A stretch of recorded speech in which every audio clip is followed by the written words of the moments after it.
Karen blocked the contractor from building a ramp for my neighbor the day he came home, paralyzed from Afghanistan, smiled at his wheelchair and said, well, that's what apartments are for. When he begged her to let him inside, she bent down and said, maybe this neighborhood isn't suitable for your needs anymore. I just stared at her. That was 1 year ago. Last month, she was sentenced to 18 years in federal prison. My neighbor, Mr. Smith, disappeared for 3 months and came back paralyzed from the waist down. I later found out he had served 3 months in Afghanistan. The contractor's truck was already there to install a ramp. Absolutely not, Karen said, popping up out of nowhere. This violates Section 3.2 of our architectural guidelines. All exterior modifications require 30 days notice and board approval. Maria, Liam's wife, was shaking. Karen, he literally cannot get into his house and he's paralyzed. Karen finally looked at Liam in his wheelchair. Hospital band still on. Well, that's what apartments are for. Maybe this neighborhood isn't suitable for your needs anymore. The contractor tried to reason with her. Ma'am, it's just a temporary wooden ramp. We can match whatever color. Are you licensed and bonded through our approved vendor list? Karen interrupted. When he said no, she smiled. Then you're trespassing. I'm calling the police. Liam wheeled forward. Karen, please. I just got home. I haven't seen my kids in 2 weeks. She actually bent down to his level, condescending as hell. You know, I find it interesting that you were walking just fine at the Memorial Day barbecue. Now suddenly you need special accommodations? My jaw dropped. She was actually accusing a paralyzed veteran of faking. I have his medical records right here, Maria said, pulling out paperwork. Karen waved her hand dismissively. Anyone can forge documents. I've seen plenty of R words pretend to be disabled for special treatment. That's when things got bad. Liam tried to wheel himself up the front steps. Fine, I'll do it myself. But wheelchairs aren't made for stairs. On the second step, he lost his grip and the chair started tipping. I lunged forward but couldn't catch him in time. He crashed backward onto the concrete driveway. The sound was horrible, metal and flesh hitting pavement. Liam cried out, clutching his back. Maria screamed and ran to him. And Karen? She pulled out her phone and started recording. Everyone see that? He moved his legs. I knew he was faking, but he hadn't moved his legs. It was just his body convulsing from the pain. Tom from next door came running. I'm calling 911. He already had his phone out. 911? Yes, we have a paralyzed veteran who fell from his wheelchair. Karen marched over and shouted loud enough for the dispatcher to hear. This is a false alarm. I'm Karen, HOA president of Willowbrook Estates. This man is faking his injuries for sympathy. He's an actor, not a veteran. Tom stared at her in disbelief. Are you insane? He turned back to his phone. No, please send an ambulance to 1547 Oak. Karen grabbed for his phone. I have legal authority over this property as HOA president. This is a non-emergency. Cancel the ambulance. Karen, call an ambulance. For his acting performance? I don't think so. She was still filming. Liam was turning pale, sweat pouring down his face. My medication, he gasped. It's inside. The nerve pain. Maria was sobbing. He needs his pain meds every 4 hours or the damaged nerves feel like they're on fire. Please, just let us get him inside. Karen lowered her phone. Nerve pain? How convenient. What's next? Emotional support peacocks? More neighbors were gathering now. Jenny, the nurse from 2 houses down, knelt beside Liam. His blood pressure is spiking. This is serious. Karen turned on her. Don't you have an expired vehicle registration? I'd hate to have to report that. That's when 10-year-old Timmy, who Liam used to play catch with before his accident, pushed through the crowd. Why won't you let Mr. Liam go home? He asked Karen. She pointed her clipboard at him. Because rules exist for a reason, young man. Timmy looked at Liam on the ground, then back at Karen. But he's hurt. He protected our country. Karen rolled her eyes. Allegedly. The crowd went silent. You could feel the shift in the air. Tom pulled out his phone. Jenny started live streaming on Facebook. This is Karen Henderson, HOA president of Willowbrook, preventing a paralyzed veteran from entering his home. Karen's face went white. You can't film me without permission. That's illegal. Within minutes, the video had 50 shares, then 80. The contractor, who'd been waiting quietly, revved his truck. You know what? I'm building this ramp. Sue me. Karen screamed about fines and lawsuits, but suddenly no one cared. Karen tries to body block the contractor's truck, screaming, I'll have you all arrested, and starts calling every board member, threatening to sue each neighbor personally for $10,000. But what she didn't know is that we were all ready to dethrone her, once and for all. That night I couldn't sleep. I kept checking my phone every few minutes, watching the video count climb past 127,000 views. Comments poured in from veterans groups offering to help with lawyers and money. Around 2 a.m., my doorbell camera sent an alert to my phone. Someone was walking real slow past my house, stopping to take pictures of my front yard and driveway. They wore a dark hoodie so I couldn't see their face, but the way they moved made my skin crawl. 3 days later, Maria texted me while I was at work. Liam's surgery went okay, but now the insurance company was refusing to pay for the special wheelchair he needed. They said the fall was preventable and sent us a copy of the HOA incident report Karen had filed. Her signature was right there at the bottom, claiming Liam had been reckless and caused his own injuries. I drove straight to Jenny's house after work. She was sitting at her kitchen table with a stack of papers spread out in front of her. These were letters Karen had been sending to every doctor's office and clinic in our area for months. Dr. Patterson's office had given Jenny copies after she asked about them. 3 different letters just about Liam, calling him a drug seeker and saying he was faking his injuries for pain pills. Jenny had found 12 more letters about other neighbors. Tom's son Jake was home from ASU for the weekend, and Tom brought him over to show us something on his laptop. Jake had found Karen's secret Nextdoor account under the name Concerned Resident 2019. Over 200 posts in the last 2 years, all targeting specific people in our neighborhood. She'd posted that the Martinez family were illegal immigrants, that old Mr. Chen was a registered sex offender, that the young couple on Elm Street were dealing drugs from their garage. All lies. Jake had screenshots of everything. The next morning I met with Rachel Moore at a coffee shop downtown. She was a disability rights lawyer who'd seen our video online and wanted to help for free. She looked through all our evidence while sipping her coffee. She explained that viral videos were good for attention, but we needed to prove a pattern of discrimination to really nail Karen legally. We needed more evidence, more people willing to come forward. That afternoon, 3 neighbors from Willow Court showed up at my door with their phones out. They had doorbell camera footage from the last 6 months showing Karen measuring their grass with a ruler at 5 a.m., then filing violations saying their grass was a 1/4 inch too tall. One woman showed me her violation notices. Every single one came right after she put up a Biden sign during the election. Karen had measured her grass 8 times that month. 2 days later, Tom called me in a panic. Brian had just shown up at his door with 2 sheriff's deputies, claiming Tom was harassing his wife. The deputies looked uncomfortable as Tom showed them our evidence folder. One of them quietly told Tom he should probably get a lawyer before this went any further. Meanwhile, Liam's GoFundMe had exploded to $45,000 in just 3 days. People from all over the country were donating and sharing their own HOA horror stories. Then Karen filed a complaint with GoFundMe claiming the whole thing was fraud. They froze the funds immediately pending investigation. Maria was crying when she called to tell me. That money was supposed to pay for Liam's therapy and medical equipment. Then came the call that changed everything. It was midnight when my phone rang. Janet from the HOA board was whispering like she was scared someone would hear her. She'd been going through the HOA financial records and found something huge. Karen had stolen $30,000 from our reserve fund over the last 2 years. The money went to a landscaping company for improvements that never happened. The company was owned by Brian's brother. Janet said she had copies of everything but was scared to keep them at her house. I threw on clothes and drove to pick her up. We went to the 24-hour FedEx on Central Avenue, both of us checking our mirrors the whole way. While the copies printed, Janet told me more. Karen had dirt on half the board members. She knew about affairs, money problems, even immigration issues some members were dealing with. That's how she stayed in power so long. Everyone was too scared to vote against her. The copies took forever to print, and I kept glancing at the door, half expecting Karen to burst in. Janet handed me a flash drive too. Said she'd recorded some board meetings on her phone when Karen didn't know. We split the documents into 3 sets, one for each of us to keep safe, and one for Rachel Moore, the disability rights lawyer who'd reached out after seeing the video. Rachel filed an ADA complaint with the Department of Justice the next morning, while Jenny set up a schedule on our neighborhood app for people to help Maria with groceries and watching the kids while Liam was still in the hospital. 3 days later,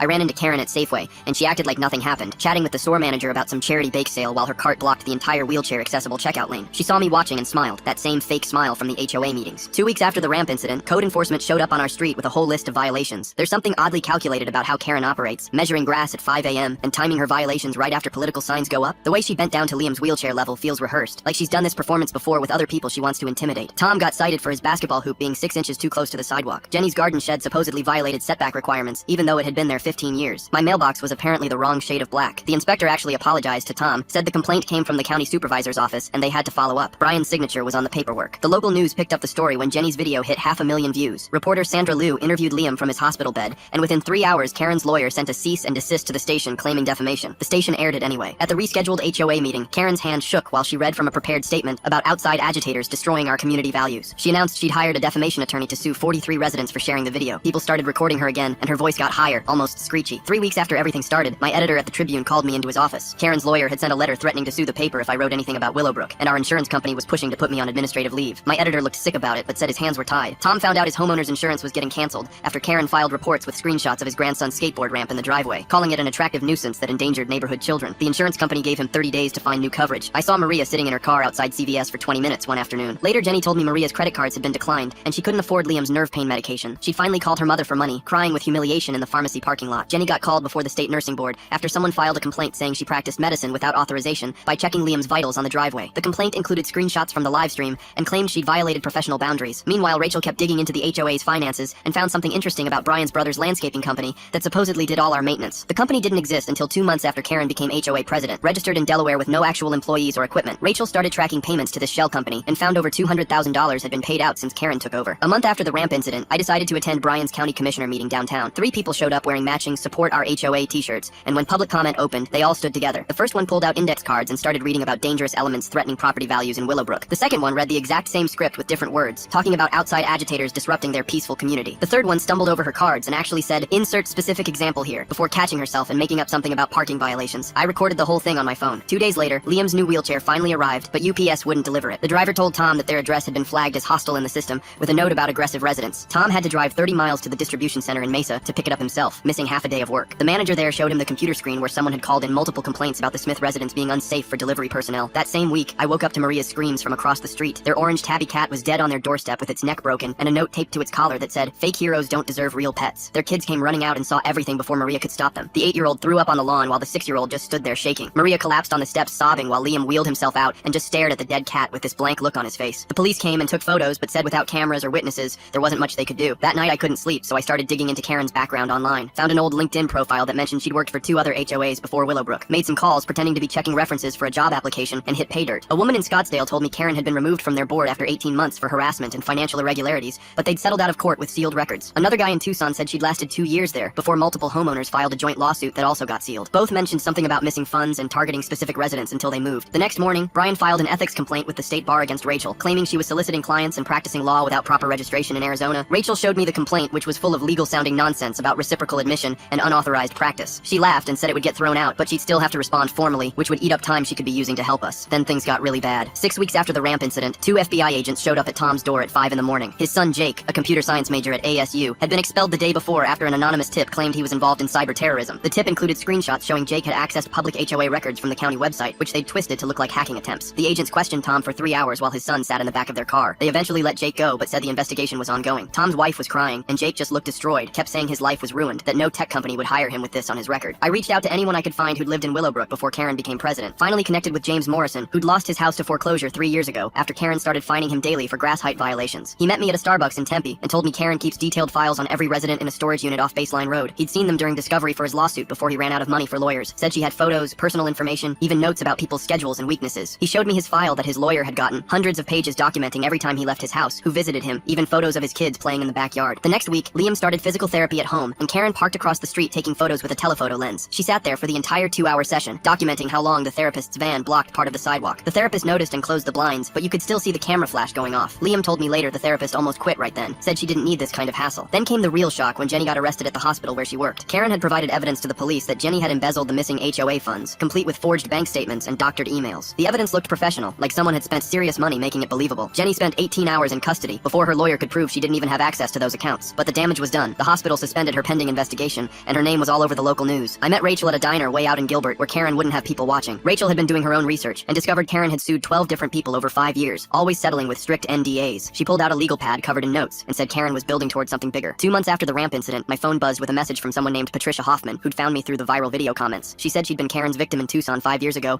and had boxes of evidence she couldn't use because of an NDA she'd signed after Karen destroyed her life. Patricia called me that night and spent 3 hours describing how Karen had planted drugs in her car, called CPS on her kids, and filed false police reports until Patricia lost custody and had to move states. The next morning, a FedEx truck pulled up with overnight packages from Tucson containing 3 USB drives that Patricia said would end Karen for good. I plugged in the first drive, and my hands started shaking as I heard Karen's voice on recording after recording, bragging to someone about planting evidence, forging HOA documents, and how she loved destroying what she called worthless people who didn't belong in nice neighborhoods. Rachel nearly dropped her coffee when I played the recordings at her office, and she immediately started drafting a RICO lawsuit, naming both Henderson's, the fake landscaping company they'd created, and 3 board members who'd been taking kickbacks. She filed it that afternoon with Patricia's evidence attached, and within hours the story exploded across social media when Liam posted a TikTok from his wheelchair. He calmly held up his Purple Heart and medical records while describing each of Karen's lies, and the video hit 1 million views in 12 hours. Veterans started arriving in Willowbrook from all over Arizona, parking their trucks with American flags and Semper Fi stickers outside Liam's house. Patricia shows up with USB drives like she's delivering the final boss battle evidence, and Karen's voice on those recordings probably sounds way too happy about ruining lives for someone who claims to care about property values. 3 days later, 30 veterans in wheelchairs rolled into the American Legion Hall and planned what they called Operation Rolling Thunder. They coordinated a peaceful protest where they'd legally block Karen's driveway by occupying the public sidewalk in shifts, and the next morning they executed it perfectly. Karen came out screaming and called 911, claiming terrorists were attacking her property, but the dispatcher recognized the address from all the previous false calls. The Phoenix newspaper picked up the story and ran my investigation on the front page 10 weeks after the original incident, with Karen's photo under the headline about the HOA president who terrorizes veterans. Their lawyers had reviewed Patricia's evidence and determined we were protected from any defamation claims since everything was documented. Brian got placed on administrative leave that same week when the county discovered he'd been using government computers to run background checks on over 200 Willowbrook families. His supervisor found files dating back 4 years with personal information, credit reports, and notes about which residents Karen wanted to target next. Karen started her stalking campaign against Maria the following week, showing up everywhere Maria went, but always staying exactly 101 feet away to avoid violating the restraining order. Maria would be at the grocery store and see Karen in the next aisle, at the gas station, and Karen would pull up to the pump across from her, at the kids' school pickup, and Karen would be parked just outside the school zone. Then the smoke alarm started going off at 3 in the morning for 5 nights straight, and the security company said someone with admin access was triggering them remotely, but wouldn't tell us who without a court order. Jenny organized a community potluck in Tom's backyard, where 40 neighbors showed up, and we started comparing stories about Karen's harassment over the years. We made a list, and realized she'd targeted 43 families in 4 years, always choosing people she thought were unworthy like minorities, disabled residents, and single parents. The meeting lasted until midnight, and we all agreed to file complaints with every agency we could think of. 3 months passed with Karen still sending violation notices daily, until one Tuesday morning when black SUVs rolled into our neighborhood at 6 a.m. FBI agents knocked on Karen's door while Brian was loading his car for work. They cuffed him right there in the driveway while Karen screamed that this was harassment. The agents found boxes of resident files in his trunk that he'd been selling to identity thieves for years. Karen stood on her lawn telling everyone Brian acted alone and she knew nothing about his side business. 2 days later, our HOA insurance company sent a letter saying they were dropping coverage because of the RICO lawsuit Rachel filed. The letter said Karen would be personally responsible for all legal costs going forward. I saw a second mortgage company van at their house that afternoon taking photos. Tom's son Jake had been cleared of the fake drug charges Karen filed and decided to do some digging of his own. He found records showing Karen rented 3 storage units across town under fake names. Jake and Tom went to check them out and found filing cabinets full of surveillance photos of residents going back 7 years. There were recordings of private conversations and detailed notes about everyone's schedules and habits. Meanwhile, Liam had started a YouTube channel called Wheels of Justice, where he posted daily videos about his recovery. He showed his physical therapy sessions and talked about how Karen kept harassing his family even after his injury. Within 2 weeks, he had 100,000 subscribers who started researching Karen's past in other states. They found she'd been run out of 3 other neighborhoods in Texas and Nevada for similar behavior. Then came the real shock when Karen's daughter Ashley called Rachel from her college dorm. Ashley said she wanted to testify about watching her mom destroy families for fun since she was 12. She had recordings of Karen laughing about making single moms cry and planning ways to force out minority families. Ashley sent Rachel 18 hours of audio she'd secretly recorded over the years. The Arizona Attorney General's office opened a criminal investigation after 7 former HOA presidents came forward with evidence. They all said Karen had taken over their boards through threats and false accusations before stealing money. One former president showed bank records proving Karen had embezzled $40,000 from his neighborhood. Things got worse when Karen started showing up at the elementary school pickup line every day. She told other parents that Maria was violent and unstable, and their kids weren't safe around the Smith children. Several parents complained to the principal, but Karen kept coming back with her clipboard blackboard taking notes. Rachel got a federal judge to issue an injunction stopping Karen from any HOA activities while the trials were pending, but Karen just switched to her personal email and kept sending violation notices to everyone. She even hired a process server to deliver them like legal documents. Then one morning, Maria called me crying because a building inspector had shown up saying their house was red tagged. He said someone reported structural damage that made the home unsafe to occupy. The inspector wouldn't say who called, but we all knew it was Karen trying to force them out. They had to pack up and move to a Marriott that same day while waiting for an engineer to inspect. Maria and I sat in their hotel room that night with her laptop making a spreadsheet of every single interaction with Karen. We documented 247 separate incidents over 4 months with videos and photos and witness statements for each one. The next morning, Tom texted me that 3 board members just quit at the same time. He forwarded their group resignation letter that exposed everything Karen had been doing to control them. She'd found out about board member Dave's bankruptcy filing and threatened to tell his employer. She'd gotten photos of board member Susan at a hotel with someone who wasn't her husband. She discovered board member Mike's son got arrested for weed possession and held it over his head. All 3 of them decided they were done being blackmailed and sent copies to every homeowner in Willowbrook. Karen showed up at my door 2 hours later with a thick envelope. She shoved legal papers at me saying she was suing me for $10 million. The lawsuit named me, the Tribune newspaper, Rachel, and 20 other neighbors as defendants in a conspiracy. She claimed we were working together to destroy her reputation with lies and fake videos. She'd even hired some big law firm from Scottsdale to file it in federal court. Rachel called me that afternoon laughing so hard she could barely talk. The FBI had just contacted her about finding Karen's secret bank account in the Cayman Islands. They'd traced $400,000 from HOA accounts at her last 3 positions going back 8 years. Federal agents were building a wire fraud case and RICO charges for running the HOAs like criminal enterprises. Meanwhile, Liam was making progress at physical therapy and starting to get some feeling back in his left foot. The doctor said he'd never walk again, but any sensation was a miracle after that IED explosion. Karen somehow found out which clinic he went to and started showing up with her phone recording everything. She'd stand outside the glass windows filming him doing exercises and posting videos claiming it proved he was faking. The physical therapist had to call security 3 times before they banned her from the property. 2 weeks later, we were having our monthly HOA meeting when this guy in a suit walked in looking for Karen. He was a process server with federal court documents about the racketeering charges the FBI had filed. Karen grabbed the papers from him and threw them back in his face, screaming that we'd all go to prison. She tried to rip them up, but he'd already legally served her and just walked out while she kept yelling. The security guard Tom had hired for the meetings had to physically block her from chasing the process server to his car. That same week, Brian filed for divorce from federal detention, where he was being held on his own corruption charges. His lawyer released the divorce papers to the media, which included a psychiatric evaluation from 3 years ago. Karen had been diagnosed with narcissistic personality disorder, but refused to take medication or go to therapy. Brian's filing said she'd threatened to destroy his career if he ever left her or told anyone about the diagnosis. The storage unit company called the police after finding Karen had been living in one of their units illegally. She'd set up a cot and mini fridge and covered every wall with photos of neighbors and their cars. She had notebooks full of license plates and daily schedules for everyone in Willowbrook going back 2 years. There were recordings of phone calls she'd somehow gotten and printed emails between neighbors she'd hacked or stolen. The detective said it looked like something from a stalker movie with red string connecting different photos and dates. 3 days later, Karen showed up at Liam's physical therapy appointment and walked right up to his therapist. She told the therapist she was a mandatory reporter who had to report the insurance fraud she was witnessing. The therapist tried to explain that Liam's injuries were documented by military doctors, but Karen kept interrupting. Security had to drag her out while she screamed about filing complaints with the medical board. That night, Ashley came to Rachel's office with a USB drive full of recordings from her mom's phone. Something feels off about Ashley suddenly showing up with a USB drive full of recordings from Karen's phone. How exactly did she get access to her mom's private phone recordings? The timing seems awfully convenient with everything else falling apart for Karen right now. She'd been secretly recording Karen for months after realizing how crazy her mother had become. One recording had Karen planning to plant drugs in Tom's car, but complaining she couldn't get close enough. Tom had installed security cameras all around his property after Karen kept trespassing to take photos of supposed violations. Ashley was crying as she played the recording, saying she couldn't watch her mom destroy people anymore. The next morning, I woke up to sirens and saw smoke coming from Liam's house down the street. Karen had set fire to the wooden ramp the contractor finally managed to install the week before. She was standing in the street live streaming on Facebook while the ramp burned behind her. She kept ranting about protecting property values from parasites and welfare queens who fake disabilities for attention. The fire department showed up and put out the flames, but the ramp was completely destroyed. Liam had to watch from his window as Karen celebrated the destruction of his only way to get in and out independently. The cops showed up right as she was dancing in front of the burning wood, and they watched her live stream for about 10 seconds before moving in. 6 months had passed since that first day with the ramp, and Karen had gotten worse with each passing week. She saw the officers coming and started yelling into her phone about government agents trying to silence her. "The veterans are using mind control to make me look bad," she screamed while the cops put her in handcuffs. The whole arrest was still broadcasting live, and thousands of people were watching her meltdown in real time. The lead officer read her rights while she kept ranting about conspiracies and how everyone in the neighborhood was mentally ill except her. 2 days later, the IRS showed up at her door with their own warrant. Turns out she never reported any of that stolen HOA money as income on her taxes. Now she had federal tax evasion charges on top of the arson and embezzlement. Maria came over to my kitchen that afternoon and just broke down completely. She hadn't slept in days and kept having panic attacks every time she heard a car door slam. Jenny sat with her for hours and set her up with a trauma therapist who worked with harassment victims. The therapist specialized in people who'd been stalked and terrorized by neighbors. 3 weeks later, I went with Tom to visit Karen in county jail. Actually, it was Ashley visiting her mom, and we just happened to be there for moral support. Karen sat behind the glass in her orange jumpsuit telling Ashley that she was a political prisoner. "Everyone else is crazy, and they locked me up because I told the truth," she said through the phone. Ashley just stared at her mom like she was seeing a stranger. The bail hearing was the next week, and the prosecutor dropped a bomb on everyone. They found Karen's library computer history, where she'd searched things like how to cause accidental death and untraceable poisons. She'd been researching this stuff for months before the ramp incident. The judge took one look at that evidence and denied bail immediately. Karen screamed that it was all planted evidence, and the judge was part of the conspiracy. A month later, we held the HOA election, and Tom won unanimously since he was the only candidate. His first act was throwing out Karen's 200-page rulebook and replacing it with 10 simple pages. No more measuring grass with rulers or getting fined for the wrong color doormat. Karen's lawyer quit the case after she accused him of working with the veterans to frame her. She decided to represent herself in federal court, which everyone knew was going to be a disaster. That same week, Liam had a major setback when the stress triggered his nerve pain so bad he ended up in the hospital. Maria wouldn't leave his bedside and kept checking the door like Karen might somehow show up. The doctor said the stress was making his recovery 10 times harder. harder. Rachel called me with news that 23 people from Karen's old HOAs had joined our lawsuit. These were people from the past 10 years who'd been harassed and fined and driven out of their homes. The combined damages were over $3 million now. Then Karen tried to escape during a medical transport by claiming she needed cancer treatment at a special hospital. The guards found her at the airport with $50,000 in cash and a fake ID she'd somehow gotten in jail. They added escape charges to everything else. 8 months after the whole thing started, we threw a huge BBQ fundraiser for Liam in the park. Every single house on our street showed up, even the families who usually kept to themselves. People brought homemade food and raffle items, and we had live music from Tom's son's band. The kids ran a lemonade stand and donated every penny. We raised $30,000 in one afternoon for Liam's medical bills and physical therapy. 2 weeks later, I went to Karen's preliminary hearing and almost didn't recognize her. Her hair had gone completely gray and she looked 20 years older. She stood up and started yelling that the jail had been poisoning her food with truth serum. She demanded the judge order blood tests to prove the government was experimenting on her. The judge just stared at her while she ranted about chemical warfare and mind control. After court, Rachel pulled me aside in the hallway. She said Karen's psych evaluation showed something scary. Karen genuinely believed she was the victim and everyone else was part of a conspiracy against her. She thought we'd all planned this from the beginning to steal her power. The next month, Brian took a plea deal. He admitted to using his county job to protect Karen's illegal activities and agreed to testify against her. In exchange, he'd only get 2 years instead of 10. Karen screamed at him from across the courtroom when she found out. The actual trial started 10 months after the ramp incident. Karen gave her own opening statement since she'd fired her third lawyer. She told the jury she'd uncovered a communist plot to destroy American neighborhoods. She said they were forcing undesirables into good communities to bring down property values. The prosecutor just let her keep talking while the jury took notes. On day 3, Patricia took the stand. She told everyone how Karen's harassment made her lose her house and try to kill herself. Karen jumped up and screamed liar over and over until the judge ordered the bailiffs to gag her. She kept trying to yell through the cloth while Patricia cried on the stand. Then Ashley got up there and dropped the biggest bomb. She said she'd found a notebook in her mom's desk called the termination list. My name was at the top with detailed plans about how to make Liam's death look like complications from his paralysis. The prosecutor showed the notebook to the jury and you could see their faces change. Karen had written about cutting his medication, blocking ambulances, and staging accidents. The courtroom went dead silent. Over the next 3 days, 47 neighbors testified about Karen's harassment. Each one described the fines, the threats, the attempts to force them out. Karen tried to cross-examine every single person with bizarre questions about their communist affiliations and whether they'd been recruited by foreign agents. The judge had to keep stopping her and reminding her to ask relevant questions. She accused Tom of being a Soviet spy because he drove a red truck. She said Jenny was part of a medical conspiracy because she was a nurse. By the end, even her own supporters from the HOA board looked exhausted. The jury went to deliberate and came back in just 3 hours. The foreman stood up and read guilty on all 37 federal charges: racketeering, wire fraud, conspiracy, civil rights violations, everything. Karen collapsed in her chair and had to be carried out by the bailiffs. 6 weeks later, we all went back for sentencing. Karen gave a 2-hour speech about being a patriot protecting America from invasion. She compared herself to Paul Revere and said history would vindicate her. She claimed the trial was rigged and the judge was being blackmailed. The judge let her finish, then sentenced her to 18 years in federal prison. The bailiffs cuffed Karen right there in the courtroom while she screamed about filing appeals all the way to the Supreme Court. Ashley, who'd been sitting in the back row the whole trial, stood up and mouthed, "I'm sorry," to Liam and Maria as her mom was dragged past. 3 weeks later, we had our first HOA meeting without Karen running things. Tom had taken over as interim president and the whole neighborhood showed up, even people who hadn't come to a meeting in years. When it was time for public comments, Liam wheeled himself up to the microphone at the front of the room. He sat there for a moment, looking at all of us, then said 5 words that made everyone lose it. "I just wanted to come home." The whole room jumped to their feet and clapped for 5 straight minutes, while Liam sat there with tears running down his face. 2 months after that, the settlement check started arriving. Between Karen's homeowner's insurance, the HOA's liability coverage, and a separate civil judgment against Brian personally, Liam and Maria got $1.8 million.